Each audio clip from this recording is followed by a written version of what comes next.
In January 2017, we began speaking with our stakeholders and creating policy to introduce and create a new UAV program for the State Patrol. In January 2018, we concluded the pilot with overwhelming success. We had investigated over 21 scenes, saving over 55 hours in investigative time.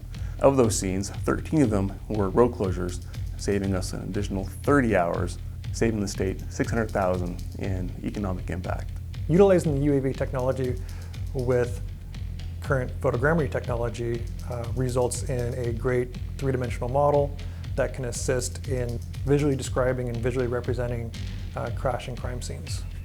The decision was made to expand the program even further into our Field Operations Bureau, which is our road troopers who work the road every day. We had 35 scenes investigated and 38 hours of saved road closure time, which equates to approximately $800,000 in savings. A recap of 2018 showed that we investigated approximately 165 scenes using this technology with a savings of over $6 million.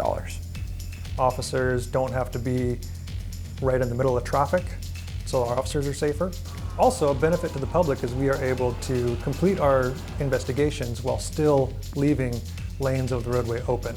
This has resulted in less secondary collisions and shorter traffic backups.